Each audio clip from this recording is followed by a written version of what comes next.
There is one letter, preserved not because it was famous, but because it was ordinary, written in the final days of the war by a young American soldier named Private First Class Jack Williams, folded carefully inside his uniform, and found only after the battle had already moved on. And unlike many final messages, it contained no long reflections, no speeches about courage or sacrifice, only a few quiet lines addressed to his mother, written in steady handwriting that suggested he believed there would still be time for her to read them. In the letter, he did not describe the fighting, nor the fear, nor the exhaustion that defined his final weeks, but instead asked a simple question about home, whether the garden behind the house had begun to bloom yet, because he remembered how the flowers used to appear in early spring, and he wondered, almost casually,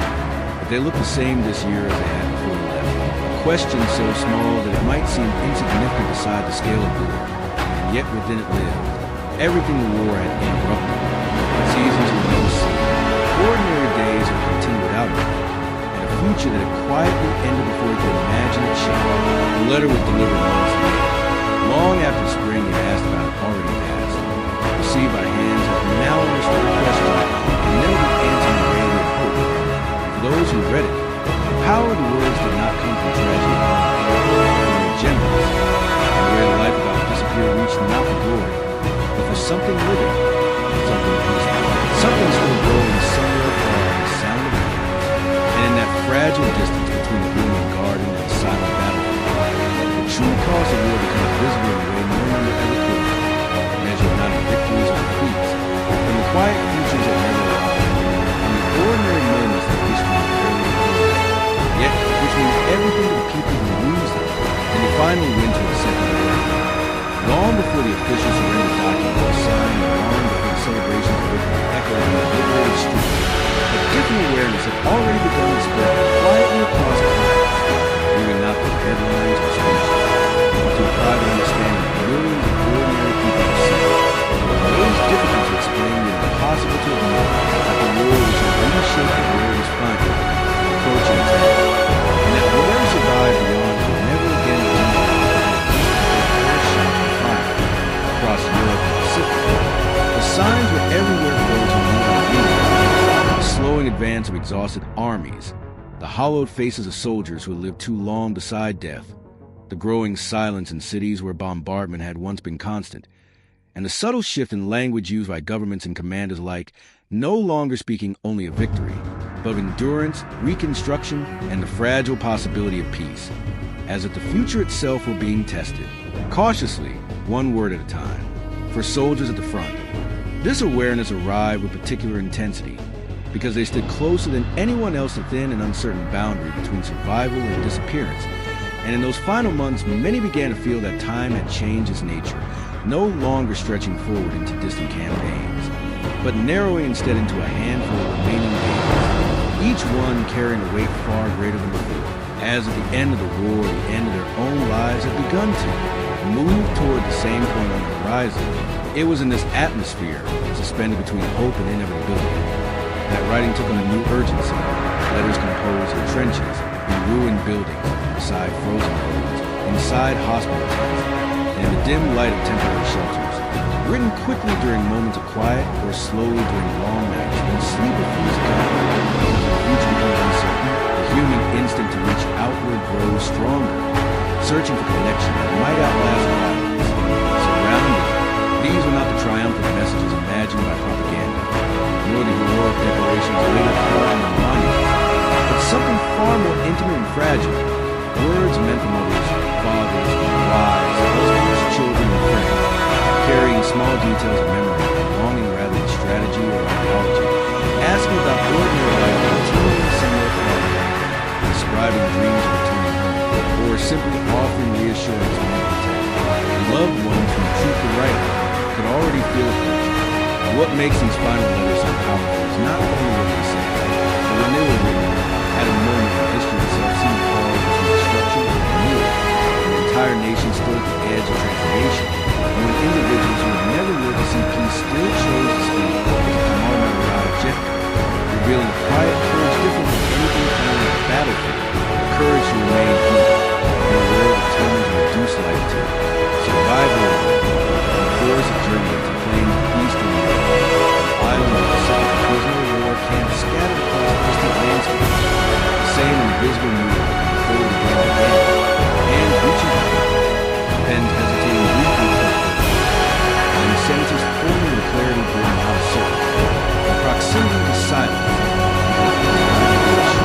language often becomes simple, honest, and enduring in ways impossible during ordinary life. And although those writing could not know which letters would arrive and which would be lost forever,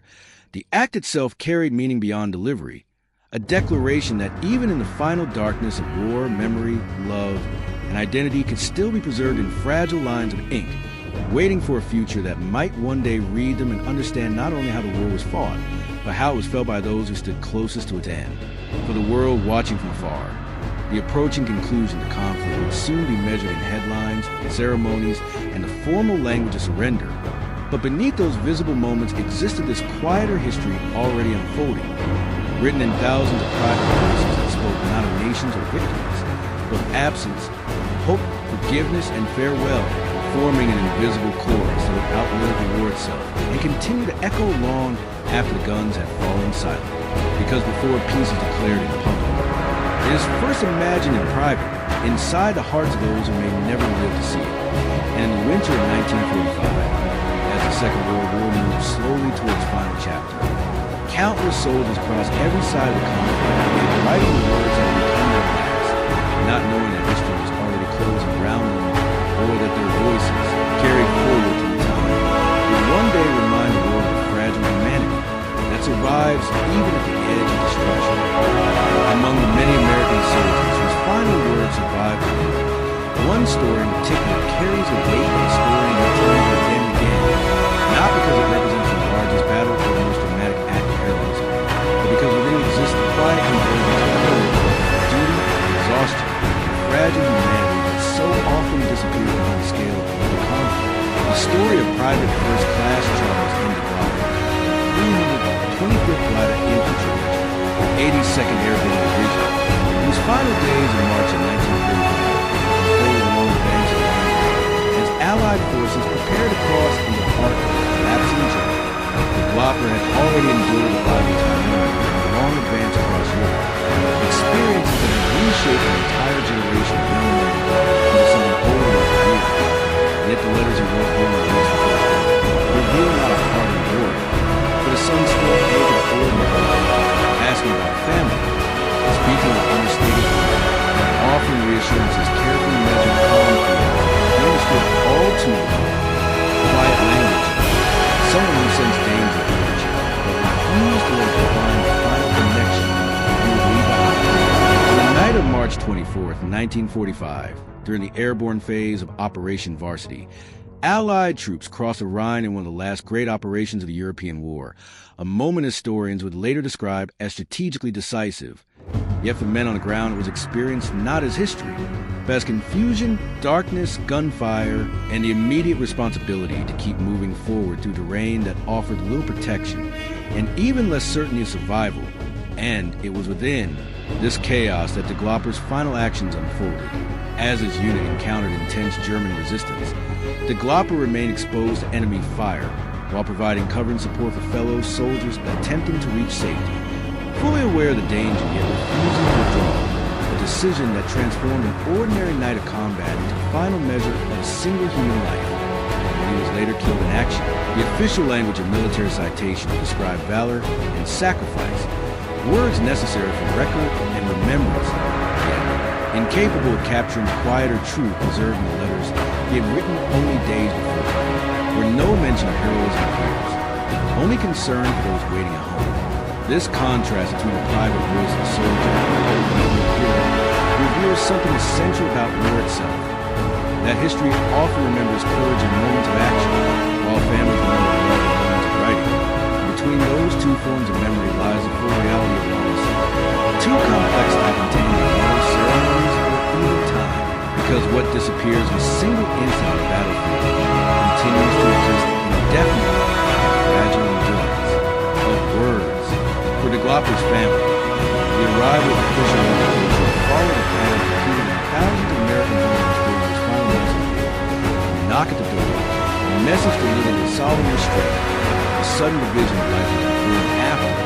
and somewhere among the belongings of time and preserved, the letters he had written would remain no longer part of an ongoing conversation, but transformed into the last living echo of a voice that would never speak again. And yet, within those final words, there is no sense of ending, only continuation. assumption can mar that every letter quietly carries. Because their director really rarely experiences this final moment of writing, believing instead in distance, time, the possibility of tomorrow. And it's precisely this unbroken hope, frozen forever in ink, that gives such letters an enduring emotional power decades later, allowing readers to feel not only the loss of thought, the life that still existed in the world of the first book, across the American landscape. Countless similar stories unfolded with different names and different landscapes, yet bound by the same invisible thread. Young men standing at the threshold between survival and memory, riding home in the brief spaces between movement and danger, leaving behind fragments of themselves that would travel farther than they ever could, and together these voices form a collective testimony, not simply a war, but a humanity persisting within it, fragile, ordinary, and profoundly irreplaceable. As the spring of 1945 moved forward and the end of the European conflict drew closer with each passing day, the number of such final letters quietly increased, as though time itself were urging an entire generation to speak before silence arrived, creating a moment in history where farewell and victory occur simultaneously, intertwined in ways that defy simple understanding. Because even as the world prepared to celebrate peace, thousands of individual futures were still coming to an end, unseen beyond the headlines that would soon declare the war finished. And in this narrowing distance between global triumph and personal loss, the true emotional landscape of the Second World War becomes visible with greater clarity than any battlefield map can provide, revealing that the final months of conflict were not defined solely by strategy or surrender, but by the quiet, persistent act of reaching home from the workplace, an act repeated again and again until the guns finally fell. Silent, leaving behind not only a changed world, but an archive of voices that continue to speak long after history itself as we move on to all final stories of American soldiers in the closing weeks of the war, from the horror of military heroism to dramatic sacrifice. Some of the most enduring voices that remain from that time come instead from quieter endings, lives that disappeared in the ceremony amid the vast movement of armies, yet left behind words whose simplicity would carry a different kind of permanence. The story of Private First Class Louis Zamboni's lawyer, men whose names rarely appear in history, but whose letters only survive as fragile witnesses to futures that never fully returned across Europe in early 1945. Countless young Americans found themselves stationed in towns whose names they had never heard before, surrounded by landscapes both beautiful and devastating, riding with families who could scarcely imagine the distance between ordinary life in the United States and fragile stories of and in many of these letters of time the shift subtly, no longer filled with confident circumstances. The quieter awareness that survival is no longer something to see, only something to hope for. One preserved life, written by a young infantryman in the final weeks before German surrender, contains no mention of battle, only a description of strange calm that sometimes followed days of movement and danger, the silence of ruined streets at dusk, the sound of distant church bells still ringing in places where little else remained, and the simple thought that when the war finally ended, the world might feel unfamiliar even to those who survived it, a reflection not of fear, but of distance from the life he once knew. Within the same letter, almost as an afterthought, he asks his family not to worry if they do not hear from him for a while, explaining that mail had become uncertain during the advance, and though such a sentence might appear ordinary, history gives it a different weight, because readers decades later understand what the writer himself could not yet know, that silence would indeed follow, not for days or weeks, but permanently, transforming a casual reassurance into an unintended farewell. The official records of the remain tell us little, only that he was killed in action during one of the many small engagements that formed the final approach into Germany, moments too minor to shape the outcome of the war, yet absolute in their consequence in the individual lives within them, and like thousands of others. His name would become part of the list, precise in detail yet silent in emotion, while the letter he had written continued to exist elsewhere, preserved not by history, but by memory of the family who received that final message. The experience of unfolded in two separate times at once. The past contained the calm handwriting of someone still alive or writing. The present shaped by the knowledge that the voice on the page no longer existed, creating a fragile intersection where hope and loss were not separated, only held together in the quiet space of remembrance. Stories like this rarely dominate the story of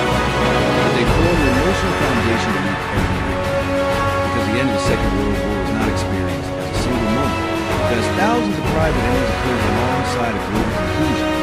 The celebration of peace rising at the same time as telegrams lost arrived at windows across America, reminding us that history's triumphs are often built on individual silences too numerous to count. And as the spring of 1945 moved closer to its final termination, the distance between the farewell and victory heralds only a few remaining days,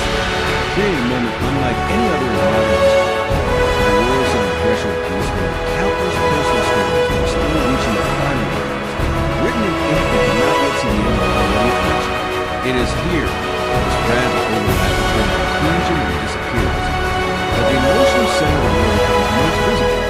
not in the battle of town surrender, and the quiet persistence of human voices trying to reach home one last time, leaving behind and carry forward into a future the writers would never see by the beginning of 1945, as Allied armies pressed inward from the West, and Soviet forces advanced relentlessly from the East. The German Reich that had once appeared immovable began to fracture not only along military lines, but within the private consciousness of millions who could now sense, with growing certainty, that the war which had demanded everything from them was approaching an end they could neither control nor escape. And in this atmosphere of quiet collapse, letters once filled with confidence slowly changed in tone, becoming more restrained, more uncertain, and often more honest than anything written in the years before, for German soldiers on eastern and western fronts. The final months were marked less by visions of victory than by exhaustion, retreat, and the gradual erosion of belief, not always expressed openly, because language itself had long been shaped by fear and expectation, but increasingly visible in the fragile intimacy of messages sent home, where the distance between official reality and personal truth could no longer be fully maintained, and where farewells sometimes appeared not as a dramatic declaration, but as a subtle shift in the way ordinary words were chosen. Many of these letters spoke not of ideology or purpose, but of cold hunger, endless movement through ruined landscapes, and strange emotional numbness that followed for long proximity to danger, and numbness broken only when the writer allowed memory to return. Memories of childhood streets untouched by war, family meals, of quiet seasons that now felt impossible to preserved in writing to protect them from disappearance, even while everything else was being lost. One surviving one of the German infantry stationed near the Order in early April 1945 describes the surrounding world with striking simplicity, during the silence between artillery barges. The sight of refugees moving westward with little they could carry, the growing realization of the soldiers that the future being promised may no longer exist. Yet even within this recognition, his words turned gently toward home, asking whether his younger sister had continued her studies despite the bombings and whether the armed behind her survived the winter. Questions small in scale, yet immense in meaning when read beside the approaching end of both war and war.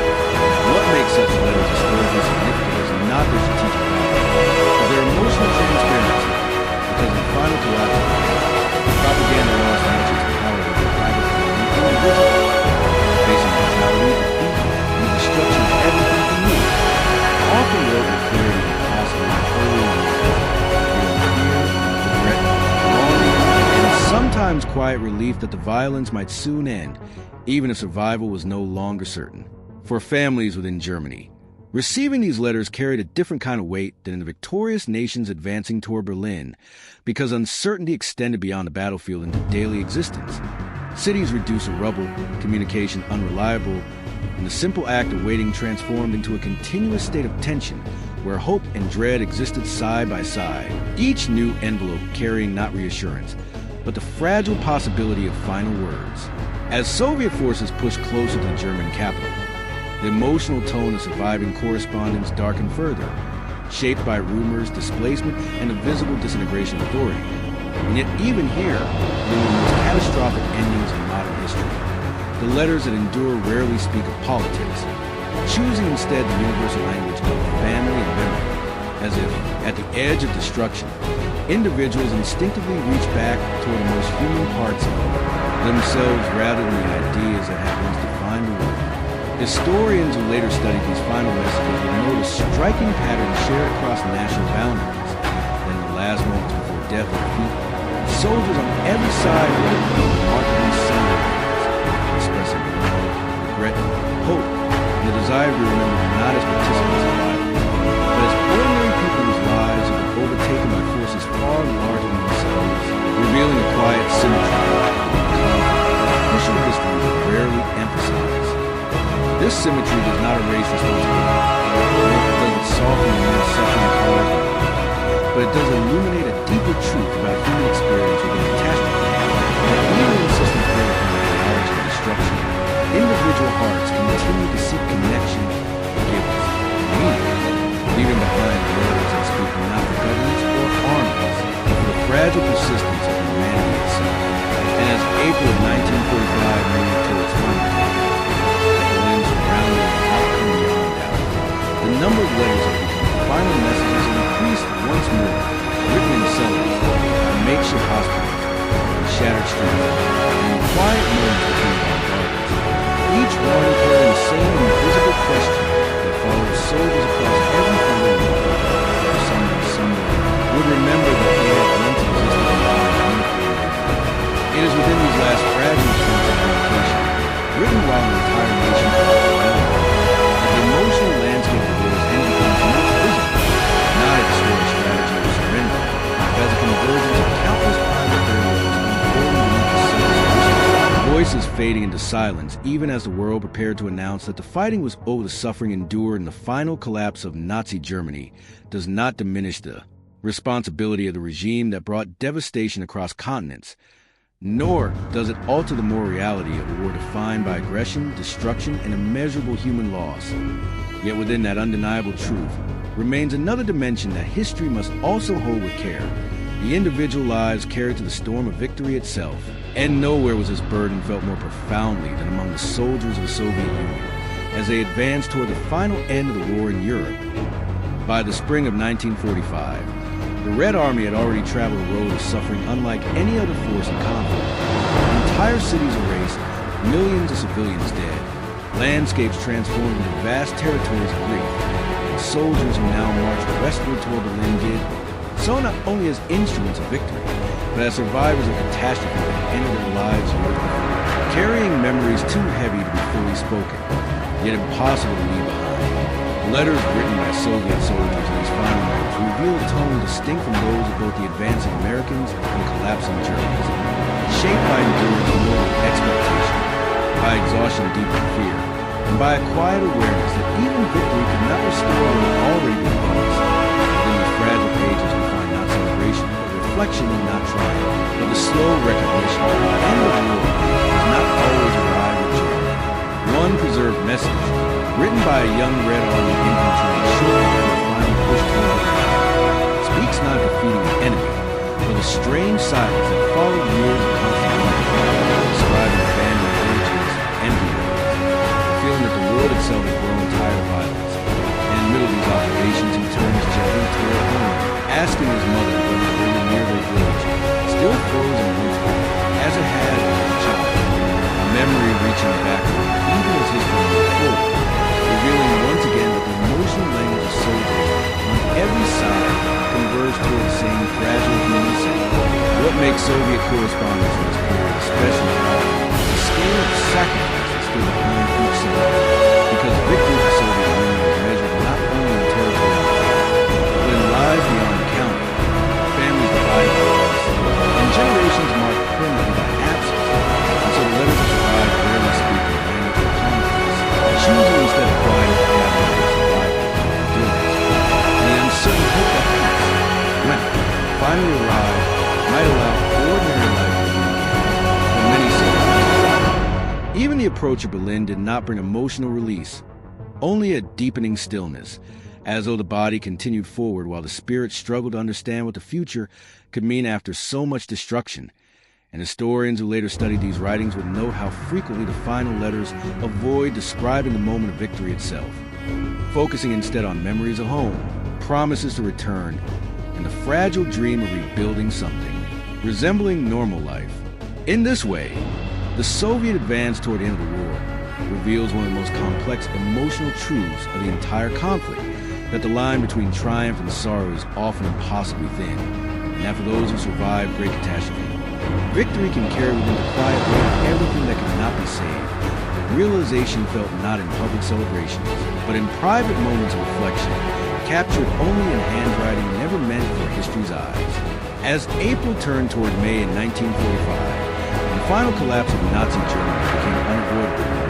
More Soviet soldiers wrote home than ever before, as though sensing that the long night of war was finally ending, yet unsure whether dawn would feel like relief or simply the beginning of another unknown chapter.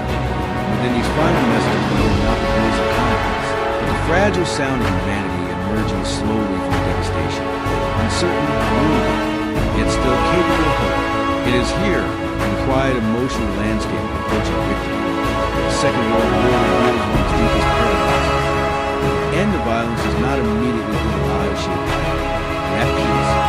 finally arrives, must first pass through memory, grief, and the long process of learning how to live again in a world forever changed and by countless Soviet soldiers who advanced toward the lead in the final weeks of the war. Many left behind letters that never become widely known beyond their families. Yet within these quiet fragments of handwriting survives the most intimate testimonies of what victory truly meant to those who carried it on their shoulders. One such voice emerges from the words of a young Red Army sergeant writing in late April 1945. Only days before the battle for German capital begin at a moment when the outcome of the war is already certain. Yet the survival of each individual life remained painfully unresolved. His letter, addressed simply to his mother and boys that enjoyed occupation and long lives, contains none of the language one might expect from a soldier standing the pressure of the story triumph, offering instead a quiet reflection of distance and fatigue. A strange feeling of walking through the landscape no longer resembled the world of a wonderful child, describing ruined streets not with anger, but with a kind of subdued stillness, as though the scale of destruction had moved beyond emotion and into something closer to silence. In the middle of the message, almost without transition, he writes about a memory from years before the war, recalling how, during early spring, the fields near their home would soften after winter, and how the first green shoots always appeared in the same place beside a narrow path leading toward the river, a detail so ordinary it might seem insignificant beside the enormity of history unfolding around him. Yet within that small recollection lives the entire meaning of what he believed he was, fighting to recover. Not victory as territory or power, but the simple continuity of life interrupted by violence. He tells his mother not to worry if his letters arrive irregularly, explaining that movement toward the front has become constant and uncertain. And though the sentence is written calmly, without visible fear, readers who encounter these words decades later understand the fragile truth hidden within them. That irregular silence was already approaching, not because of distance alone, but because time itself was running out in ways the writer could sense but not yet name. Official military records reveal only the barest outline of what followed. He was killed during the opening days of the battle. One life among tens of thousands lost in the final struggle would soon bring European war to an end. And like so many others, his name survives primarily in archives and memorial lists, precise in detail yet unable to convey the pride and humanity preserved in the final letter he sent home. But the future still existed. The spring was still expected, and when returning remained possible for the family who received his message after the war had already ended. The experience was a painful contradiction. Reading words written in hope while living inside a reality shaped by absence. The handwriting of someone still alive in the moment, the writing meaning the silence that always dead, creating a space where memory and loss could no longer be separate, only carried forward together for the passing years. Stories like this, repeated across the vast territories of the Soviet Union,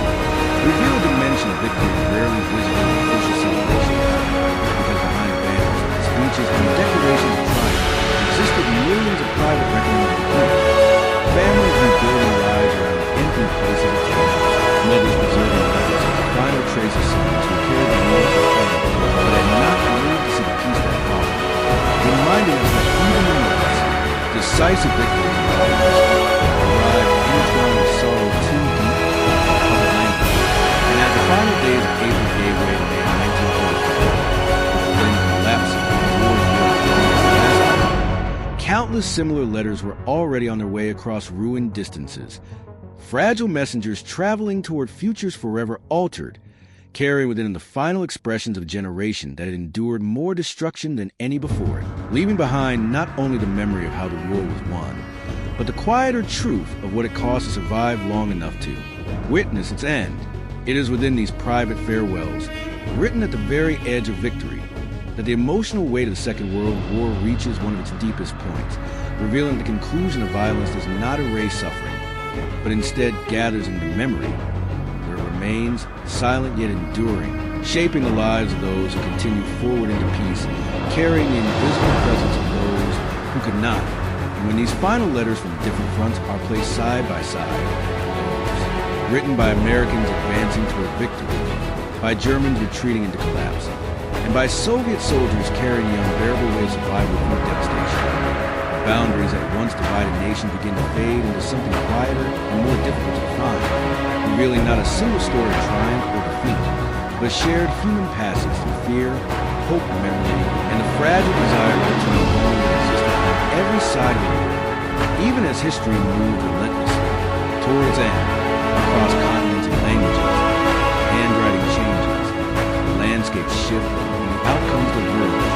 Yet the emotional language remains strikingly simple. Parents address with tenderness, promises of return spoken, as a time restored gentleness.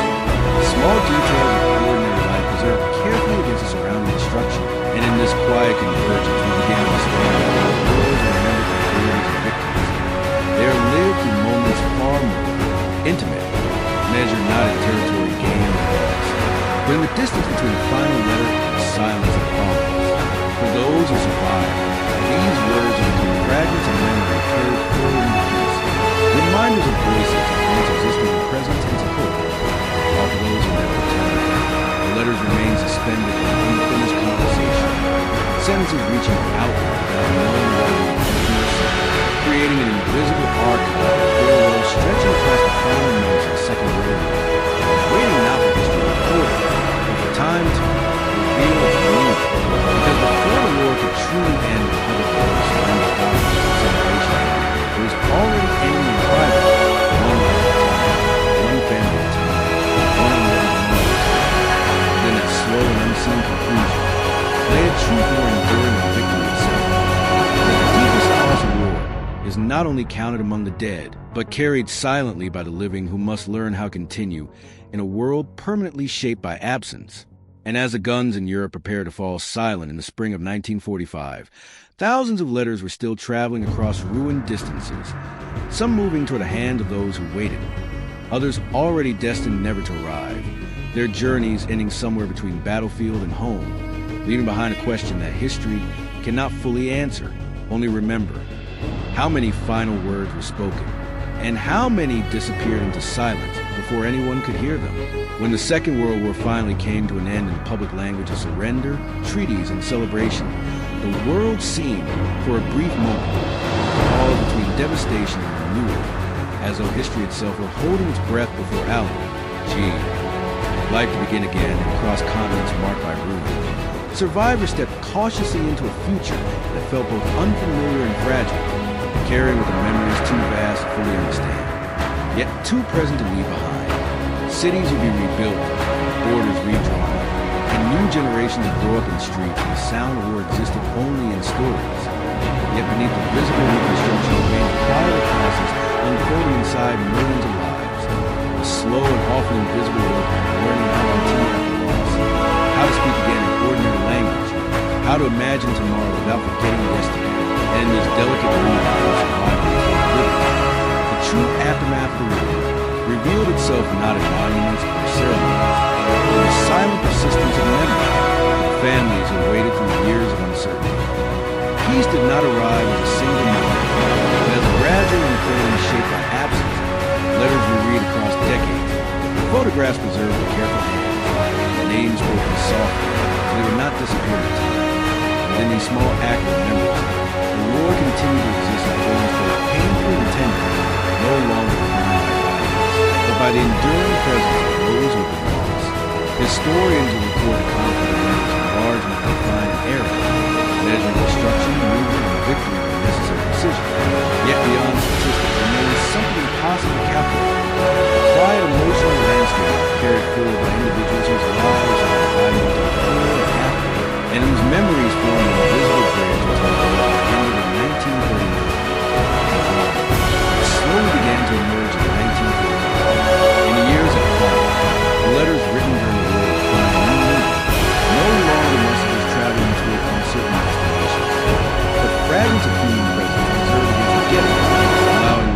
generations to encounter the past not only through history books, but through the intimate voice of someone who had once stood inside events too vast to comprehend, and through this fragile continuity. The distance between past and present became something more than time, alone becoming understanding, because memory, unlike war, does not seek victory. It seeks only to remain.